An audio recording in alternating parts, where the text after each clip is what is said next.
दिया, गुरुजी को उस पार लगा दिया और गुरुजी का हाथ छोड़ा। गुरुजी लंबी लंबी सांसें थक गए थे। हाँ हाँ, गुरुजी अब जल्दी से किनारे किनारे भाग रहे हैं। गुरुजी, शिष्या बोली, गुरुजी कहाँ जा रहे हो?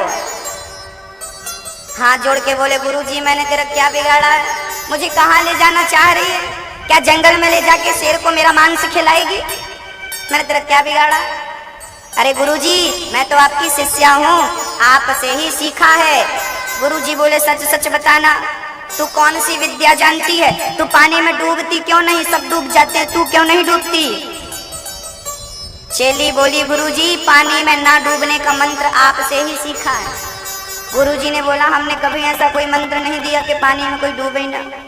नाना गुरुजी, आपने कथा में एक बार बोला था कि भगवान का नाम लोगे तो भवसागर से पार हो जाओगे।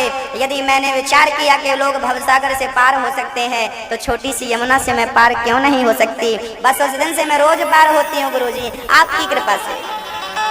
अब गुरुजी की आंखें खुल गई। राम राम, मैं इसे भूतनी समझ रहा था, लेकिन ये तो सच्ची भक्त निकली। इसने तो मेरी भी आंखें खोल दी। गुरुजी उसके चरणों में गिर पड़े।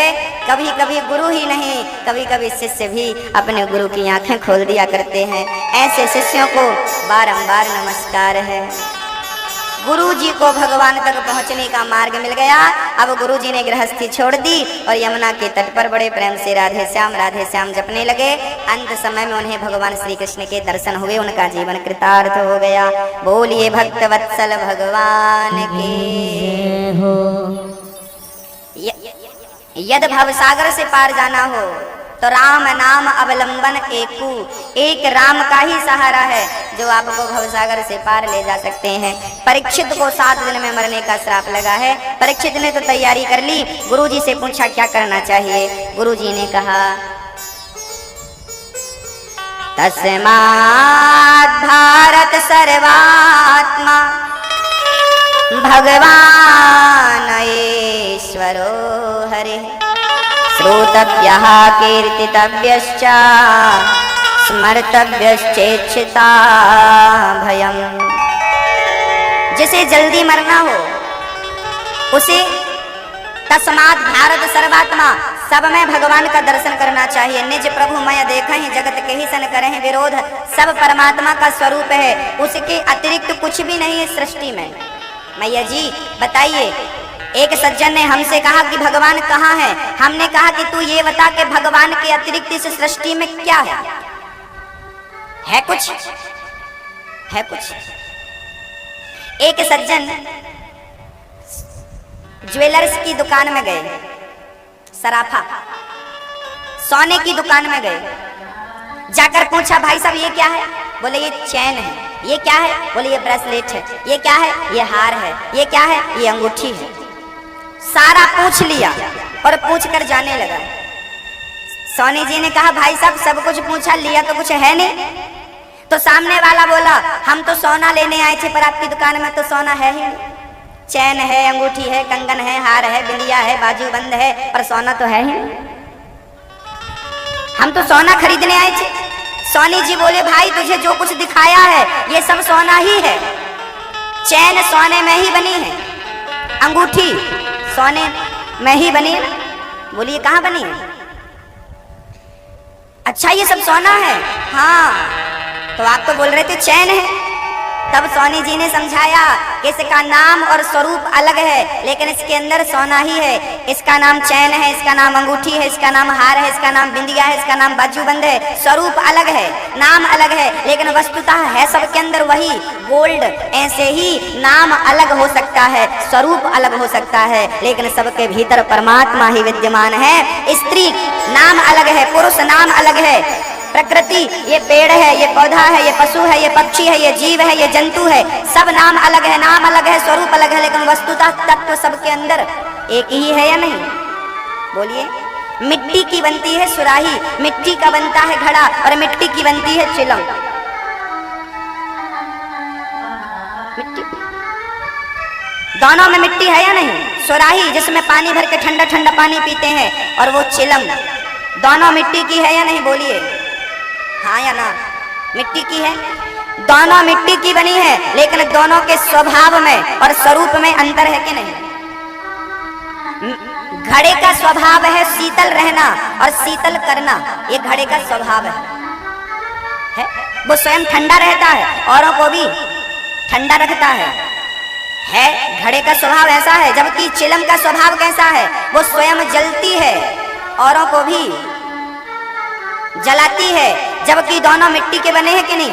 दोनों में मिट्टी है, लेकिन दोनों के स्वभाव में कितना अंतर है। ऐसे ही ये संसार में जैसे चिलम भी मिट्टी की है, घड़ा भी मिट्टी का है, दोनों का स्वभाव अलग अलग है। ऐसे सुअर है और इंसान है, पशु है और पक्षी है, स्वरूप अलग है, स्वभाव अलग है, लेकिन सबके भीतर वही परमात्मा विद्यमान है। जैसे चिलम के भीतर मिट्टी विद्यमान है, घड़े के भीतर मिट्टी विद्यमान है, ऐसे आपके और मेरे और पशु और पक्षी और जीव और जंतु, सुअर से लेके सबके अंदर वही ईश्वर, वही परम तत्व विद्यमान है।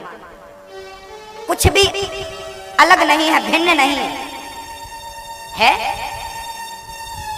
बोलिए, बताइए ये क्या है? क्या है ये? बोलिए। अंगूठी है? क्या है ये? बोलिए। अंगूठी है। ये अंगूठी है तो एक काम करो, आपने जो अंगूठी पहन रखी है, अंगूठी आप रख लो, गोल्ड हमें दे दो। जैसे ये गोल्ड है, लेकिन इसे गोल्ड नहीं कहा जाता, इसे अंगूठी कहा जाता है। जबकि अंगूठी नहीं है इसका, अब इससे गोल्ड निकाल दिया जाए तो अंगूठी बचेगी? यदि ये अंगूठी है तो मैं इसका गोल्ड निकाल लेता हूं, फिर अंगूठी जैसी कोई चीज बचेगी? बोलिए हाँ या ना? नहीं ना। मतलब अंगूठी का तो अस्तित्व है ही नहीं, जो है वो गोल्ड ही है। मेरी माँ समझिएगा, अंगूठी है ही नहीं, जो है गोल्ड है। उस गोल्ड की उस आकृति को आप अंगूठी कहते हैं, जबकि वो गोल्ड ही है। ऐसे ही जैसे ये गोल्ड है, लेकिन आप इसे अंगूठी नाम देते हैं, ऐसे सृष्टि परमात्मा ही सृष्टि, जैसे गोल्ड ही अंगूठी बन के खड़ा है, जैसे गोल्ड ही मंगलसूत्र बन के है, ऐसे ही परमात्मा ही सृष्टि के रूप में है। जैसे हम अज्ञान वश संसार कहते हैं, परमात्मा ही संसार बना है। जैसे गोल्ड ही आभूषण बनता है, ऐसे परमात्मा ही पुरुष, नारी और पशु और पक्षी, जीव और जंतु, समुद्र और नदियां, वृक्ष आदि आदि जो भी दिख रहा है, चर अचर, सारा वही है, उसके अतिरिक्त कुछ नहीं। तो परमात्मा निज प्रभु तुलसीदास जी ने इसलिए कहा है, सीय राम मय सब जग जाने। सब में किसका दर्शन करो? बोलिए, सब में कौन है? अहम ब्रह्मास्मि सर्वं खलविदं ब्रह्म। अहम ब्रह्मास्मि, मैं ब्रह्म हूँ, आप ब्रह्म हैं, सर्वं खलविदं ब्रह्म, सब भगवान का स्वरूप है। अब बताइए, भगवान के अतिरिक्त कुछ है? आप जिससे घृणा कर रहे हैं, जिससे द्वेष कर रहे हैं, जिससे झगड़ा कर रहे हैं, वो भी परमात्मा ही है। जैसे चिलम और घड़े के स्वभाव में अंतर है। आप कहते हो कि सब भगवान है, तो फिर लोग इतने निर्दयी क्यों हैं? आपको लगता है कि यदि सब भगवान हैं तो लोग हिंसा कर रहे हैं, मार रहे हैं, काट रहे हैं, ये भगवान कैसे हो सकता है? सबका स्वभाव अलग है, तत्व एक ही, सबका स्वभाव अलग है।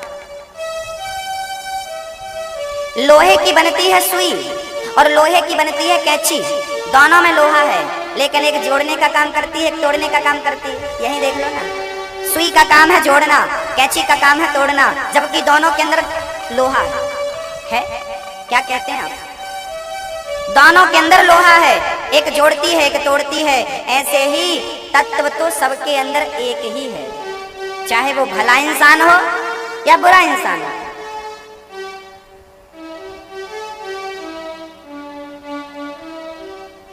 हम ईश्वर से भिन्न नहीं हैं। कहिए तो भिन्न न भिन्न, गिरा अर्थ जल बीच सम, कहिए तो भिन्न न भिन्न, बंदऊ सीता राम पद। भक्तों, सुखदेव जी कहते हैं, जिसे मरना हो उसे सब में भगवान का दर्शन करना चाहिए और हमेशा कीर्तन करना चाहिए, कीर्तन करना चाहिए, सहारा लेना चाहिए कीर्तन का। कीर्तन करते हुए अपने जीवन को कृतार्थ करना चाहिए। काम करते रहो, नाम जपते रहो, मन से गोविंद गोपाल गाते चलो, है ना।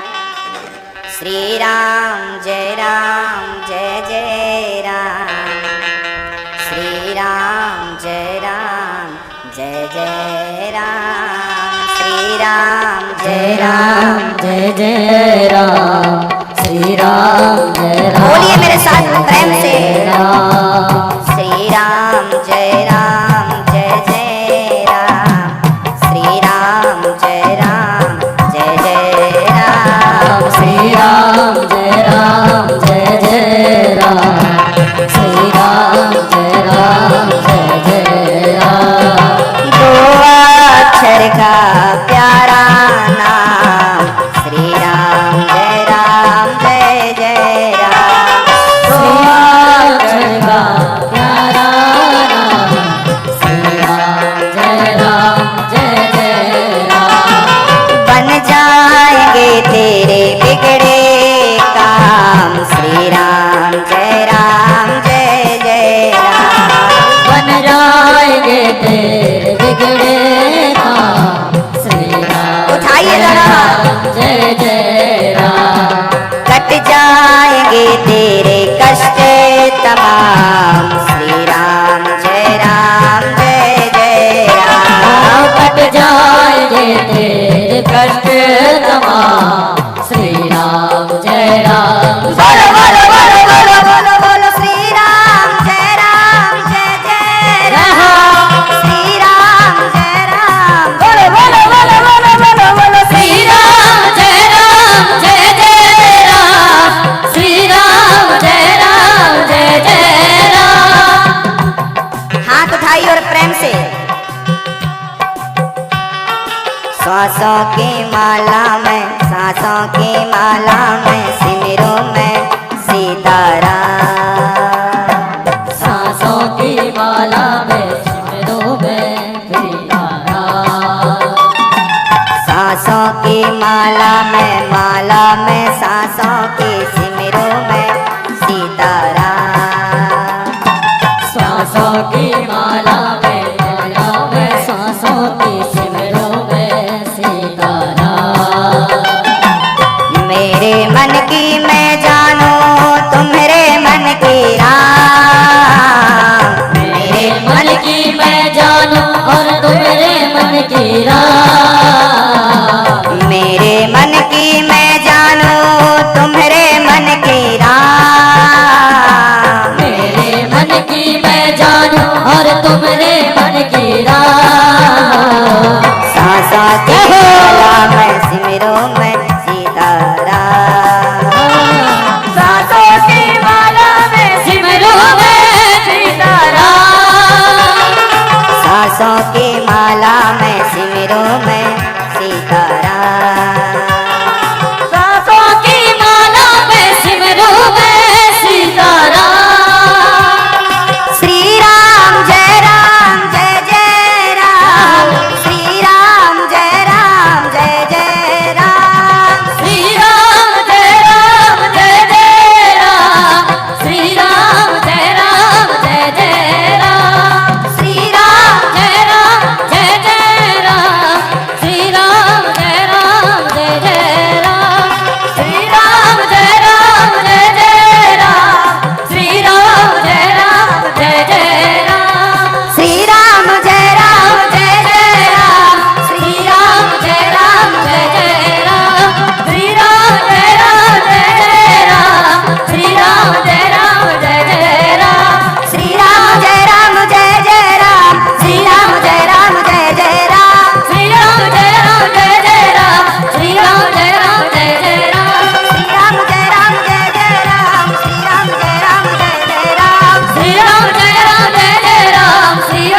नाम जपन क्यों छोड़ दिया, क्रोध न छोड़ा, लोभ न छोड़ा, नाम जपन क्यों छोड़ दिया। क्रोध नहीं छोड़ा, लोभ नहीं छोड़ा, अभिमान नहीं छोड़ा, लेकिन नाम जपना छोड़ दिया। बोलिए भक्त वत्सल भगवान की जय हो। सुखदेव जी कहते हैं जिसे मन को वश में करना हो, जितासनो जित श्वासो जित संगो जितेंद्रिय। आसन जीते, प्राणायाम करके वायु को जीते, इंद्रियों को जीते और फिर देखे अपने मन को वश में कर लेगा प्राणी। भगवान के सच्चे भक्त को संग्रह परिग्रह नहीं करना चाहिए। भगवान का भजन करने वाले को जब उम्र 50 साल की हो जाए, 60 साल की हो जाए, तब अधिक संग्रह नहीं करना चाहिए। संग्रह करो तो राम नाम की संपत्ति जुटाओ। जो पैसा आपके पास है वो बचा के रखना। अच्छा, बुढ़ापे में ना पैसा अपने पास ही रखना, इसका मतलब ये नहीं है कि आप पूरा पैसा बच्चों को दे दो, नहीं तो आपके बच्चे पैसे पाएंगे तो सेवा नहीं करेंगे आपकी। अपने बुढ़ापे में 10-20 लाख रुपए बचा के रखना। लाख 2 लाख भी बचा के रखोगे तो भी बहू को लालच रहेगा, सेवा करेगी, रोटी देगी, बेटा सेवा। जमाना बड़ा टेढ़ा है साहब। यहाँ बेटा भी बिना स्वार्थ की सेवा नहीं करता, देखता है कि पिता के पास संपत्ति है तो सेवा करता, और संपत्ति शून्य हो गई, निकाल दिया। जैसे किसान जवान बैल को तो अपने घर में रखता है, लेकिन बैल बूढ़ा हो जाता है तो बोले किसी काम का नहीं, अब खेत तो जोत नहीं सकता, निकाल फेंकता है। ऐसे जैसे बैल को मालिक निकाल देता है घर से, ऐसे बूढ़ों को बच्चे घर से निकाल देते, तुम किसी काम के नहीं। इसलिए अपने बुढ़ापे में पैसा बचा के रखना, सब मत दे देना बहू और बेटे और नाती को, थोड़ा अपने बैंक अपने खाते में भी रखना। और अभी तो सरकार ने ये बढ़िया नियम बना दिया है कि माँ बाप चाहें तो ही बच्चों को संपत्ति देंगे, जो बच्चे सेवा करेंगे उन्हीं को देंगे, नहीं तो माँ बाप संपत्ति जिसको चाहे उसको दे सकते हैं, स्वतंत्र हैं। अभी तो बूढ़ों के पक्ष में बढ़िया कानून बन रहे हैं।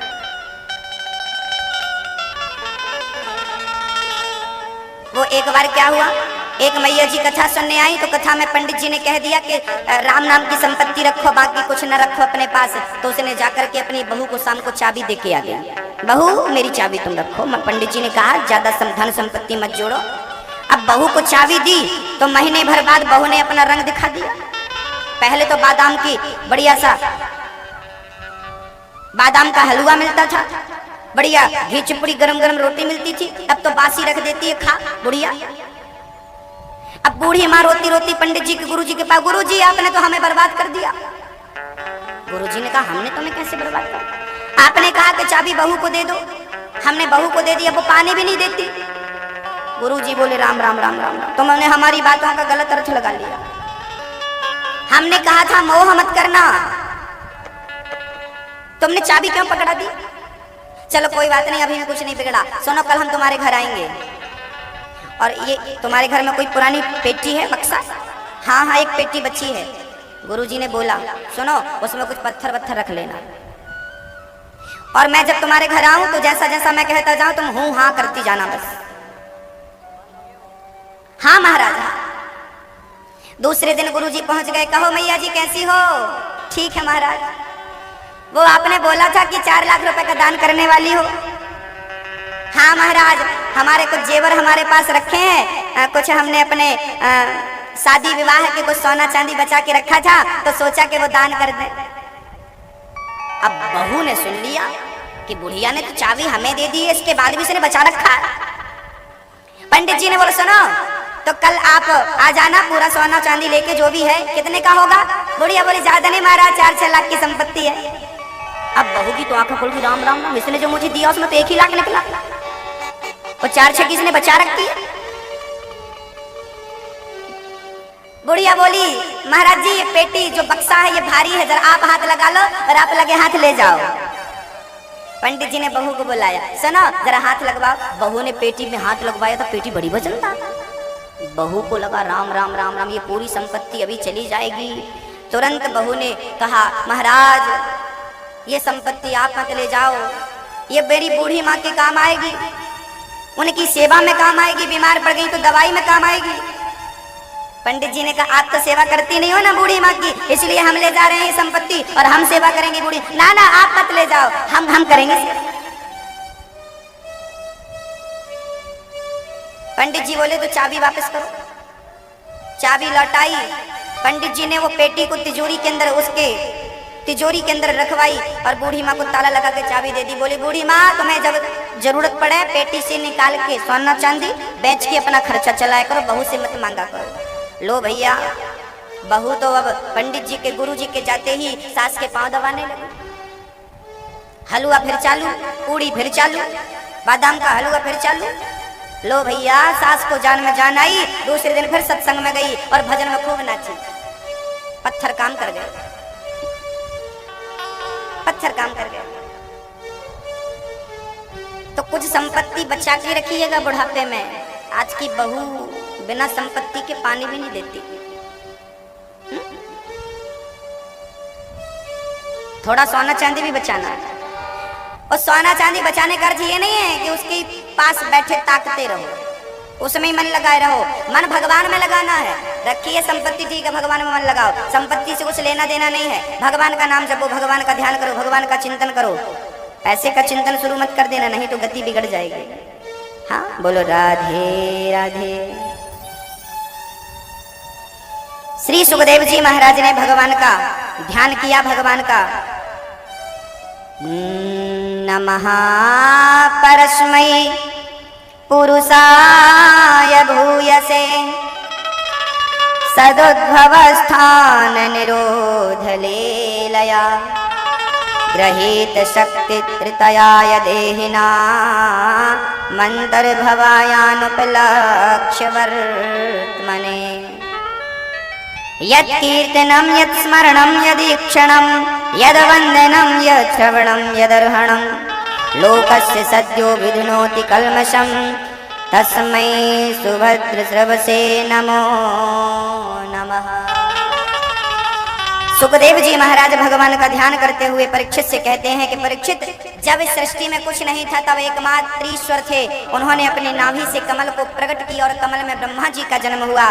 ब्रह्मा जी महाराज से भगवान ने कहा सृष्टि करो। ब्रह्मा जी ने कहा प्रभु, जिसे थोड़ी सी संपत्ति मिलती है वो अभिमान में डूब जाता है, और मुझे इतनी संपत्ति आप दे रहे हो और इतनी बड़ी जिम्मेदारी दे रहे हो और मुझे अभिमान आ गया। तो तब भगवान ने कहा कि मेरी 4 बातें याद रखना, तुम्हें कभी अभिमान नहीं आएगा। 4 बातें याद रखना। आप भी इन बातों को याद रखिएगा ताकि आपको भी कभी अभिमान ना आए। ये बताइए कि आपके पास जो कुछ भी है वो किसका दिया हुआ है? बोलो, ये बात कौन कौन मानता है कि जो भी मेरे पास है वो सब ईश्वर का दिया हुआ है? आप मानते हो? आप मानते हो? यदि मानते हो कि सब कुछ उसका दिया हुआ है, मेरा कुछ भी नहीं है, जब मेरा कुछ भी नहीं है तो मैं अभिमान किस चीज का करूं? मेरा कुछ हो तो मैं उसका अभिमान करूं। मैया जी, जब मेरा कुछ है ही नहीं तो मैं अभिमान किसका करूं? शरीर का अभिमान करूं तो शरीर भी बुढ़ापे के बाद बिगड़ जाता है, मिट्टी में मिल जाता है। इसका अभिमान करूं? पद का अभिमान करूं? अरे 5 साल का पद होता है, 10 साल का पद होता है और पद भी छिन जाता है, शरीर भी हाथ से निकल जाता है। आपके पास जो है सब कुछ आपके देखते देखते खत्म हो जाता है। अभिमान में किस चीज का करूं? मेरे पास संपत्ति है, अरे राम राम राम, ये खेत मेरा है, ये प्रॉपर्टी मेरी है। अच्छा बताओ, सचमुच ये खेत आपका है? जिस घर में रह रहे हो सचमुच वो घर आपका है? आपका है? दावे से कह सकते हो कि आपका है? आपका है? कुछ भी हमारा नहीं है, फिर भी हम कहते जा रहे हैं हमारा है, हमारा है। जबरदस्ती उसकी संपत्ति पर रजिस्ट्री कराए जा रहे हैं, अपना नाम चढ़वाए जा रहे हैं, अपना नाम चढ़वाए। जरा बताओ, ये सृष्टि किसकी है? ये पूरी पृथ्वी किसकी है? आप कहते हो ये खेत मेरा है, ये घर मेरा है। जब आपका जन्म नहीं हुआ था तब भी वो यही थी। आपकी प्रॉपर्टी यहीं की यहीं रह जाएगी और यहीं पर थी। आप स्वयं आके कहते हैं ये मेरी है, थोड़े दिन कहते हैं आपकी मेरी है और फिर वो आपके हाथ से निकल जाती है। ये सृष्टि जब आपका जन्म हुआ था तब ऐसी ही थी। आपको यहाँ पर सब कुछ मिला है, आपने अधिकार जमा लिया ये मेरा है। कुछ नहीं है मेरा। अभिमान तब आता है जब हम कोई चीज अपनी मान लेते हैं, ये वस्तु मेरी है। अरे जब हमेशा ये भाव बना रहेगा कि मेरी कुछ भी नहीं है संसार में, मेरा कुछ भी नहीं है। जो कुछ भी है सब भगवान का है, रघुनाथ का है। जो ईश्वर का है वो उनका ही रहेगा। तो भाई मुझे अभिमान क्यों आएगा? क्यों आएगा अभिमान? मैंने मान लिया है कि ये मेरा है, अभिमान है। इसलिए कभी मत मानो कि मेरा कुछ है। आप क्या कहते हो? एक सज्जन कथा में आए। एक बार मैं कथा सुनाने किसी बड़े शहर में गया, वहां पर मैं कथा सुना रहा था। एक सज्जन आए कथा में भागवत जी को माला पहनाने, भगवान जी को माला पहनाने, और वो आकर मेरे कान में बोलते हैं, महाराज जी मैं फलाने मंदिर का मालिक हूं। आप जरा ध्यान से सुनिएगा। उन्होंने कहा मैं फलाने मंदिर का मालिक हूं। हमने कहा आप मालिक हो? हाँ महाराज, पूरा मंदिर मैंने बनाया, भगवान की प्रतिष्ठा मैंने करी, मेरा मंदिर है, मैंने मंदिर बनवाया, मैं मंदिर का मालिक हूं। अब बताइए, मैंने तुरंत उनसे कहा कि यदि मंदिर के मालिक आप हैं तो जो मंदिर के अंदर बैठे हैं फिर वो कौन है? मालिक तो आप हो गए, तो फिर मंदिर के भीतर जो बैठा है वो कौन है? जवाब दीजिए, कौन है वो? मैया जी, ओ मेरी माँ, जो मंदिर के भीतर बैठा है वो मालिक है कि जो मंदिर बनवा के खड़ा करता है वो मालिक है? बोलो मेरी माँ, आप बताइए कौन मालिक है? आप मालिक है? वो सज्जन हमसे बोल रहे थे मैं मालिक हूं। अब बताइए वो सच बोल रहे थे कि झूठ बोल रहे थे? बताइए, जोर से बोलिए ना। झूठ बोल रहे हैं, मालिक नहीं है ना वो, फिर भी कह रहे हैं मैं मालिक हूं। हाँ, वो मालिक नहीं थे, क्योंकि सबका मालिक एक ही है। सबका मालिक परमात्मा है, ईश्वर है, कृष्ण है, राम है। मालिक बनने की कोशिश मत करना, मालिक बनोगे तो अभिमान आएगा। इसलिए मालिक मत बनो, हमेशा ऐसे शब्द कहा करो कि मालिक तो ईश्वर है, मुझे जो परिवार दिया है उसका प्रसाद है, मालिक तो मेरे परिवार का वही है। मैं तो मुनीम बन करके, दास बन करके सेवा में लगा हुआ हूँ, सेवक हूँ। हनुमान जी सेवक हैं। हनुमान जी अपने आप को कहते हैं मैं दास हूं। राम दूत मैं मातु जानकी, मैं राम जी का दूत हूं, मैं राम जी का दास हूं। दास बनो, सेवक बनो, मालिक मत बन जाना।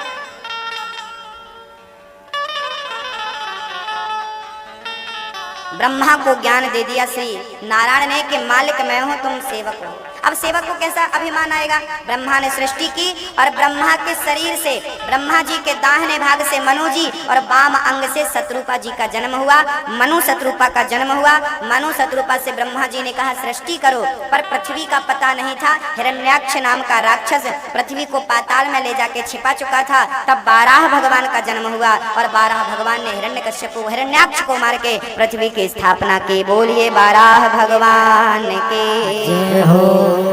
12 भगवान ने पृथ्वी की स्थापना की और मनु जी महाराज की 3 बेटियां हुई, आकुति, देवहूति और प्रसूति। आकुति का विवाह रुचि प्रजापति से किया, जिनके यहाँ यज्ञ भगवान हुए। देवहूति का विवाह करदम जी से किया, जिनके यहाँ साक्षात कपिल भगवान आए और अपनी माँ को सांख्य शास्त्र का ज्ञान दे करके उन्होंने अपनी माँ को कृतार्थ किया।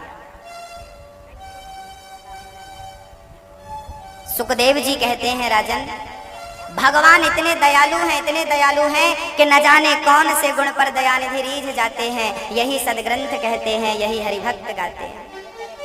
सुखदेव जी कहते हैं कि भगवान सबसे प्रेम करते हैं, न जात पात का कोई, जात पात की कोई, जात पात का कोई शिखर नहीं है, कोई मर्यादा नहीं है। भगवान ना जात पात देखते हैं, ना ऊंच नीच देखते हैं, ना अमीरी गरीबी देखते हैं। अरे हरि को भजे सो हरि का होई। जो भगवान की सेवा करता है वो भगवान को प्राप्त कर लेता है, भगवान को उसके हो जाते हैं।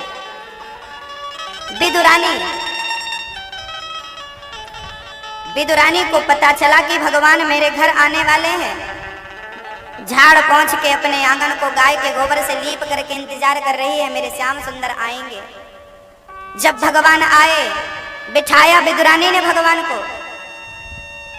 बिठाया चौकी रखी वो भी उल्टी रख दी। भगवान ने सीधा भी नहीं किया, उल्टी चौकी में जाकर बैठ गए। और भगवान ने कहा काकी जी बड़ी भूख लगी है, कुछ खाने को दे दो। काकी जी जल्दी से बगीचे की ओर गई और केला तोड़ कर ले आई। पके पके केला छिलका छीलती जाती हैं, फल को फेंकती जाती हैं और छिलका भगवान को देती जाती हैं। धन्य है वो विदुरानी जो छिलका दे रही है, और धन्य तो भगवान है जो छिलकों का भोग लगा रहे हैं। भगवान ने एक छिलका खाया, 2 3 4 5 छिलके खाने लगे। विदुर जी आ गए। विदुर जी ने देखा भगवान छिलका खा रहे हैं, आधा भगवान के मुख के अंदर है, आधा हाथ में। कन्हैया अब विदुरानी को निहार रहे हैं और विदुरानी कन्हैया को देख रही है। भक्त भगवान को और भगवान भक्त को देखने में इतने मस्त हैं कि भूल गए कि मैं क्या खिला रही हूँ और मैं क्या खा रहा हूँ। धन्य है भगवान की भगवत्ता। आपको कोई छिलका परोस दे, आप कहेंगे मेरा अपमान कर दिया, लेकिन जगत के पालनहार को छिलका दिया विदुरानी ने। प्रेम सहित भगवान ने उस छिलके का भोग लगाया, क्योंकि भगवान प्रेम का भूखा है, भाव का भूखा है। भाव का भूखा हूँ मैं, भाव ही एक सार है। भाव से भज ले मुझे तो भव से बेड़ा पार है। भाव से भगवान को यदि भजा जाए तो भगवान मिलते हैं। छिलका खाते हैं भगवान विदुरानी के घर जाकर के, छिलकों का भोग लगाते हैं। विदुर जी ने मेवा मिष्ठान रखे और कहा, विदुर जी ने कहा प्रभु माखन खाइए, मिश्री खाइए, मिष्ठान खाइए, रसमलाई खाइए। भगवान ने सब खाते हुए कहा विदुर जी जो स्वाद मुझे इन छिलकों में मिला है वो स्वाद आपके 56 भोग में नहीं है, क्योंकि भगवान प्रेम के भूखे हैं। जहां प्रेम है वहां भगवान है। प्रेम हो तो भगवान का मिलना निश्चित हो जाता। प्रेम नहीं है तो भगवान लाख करो मोहन प्रेम बिना नहीं मिलते, चाहे कर लो कोटि उपाय, है ना। क्योंकि भगवान प्रेम के भूखे हैं।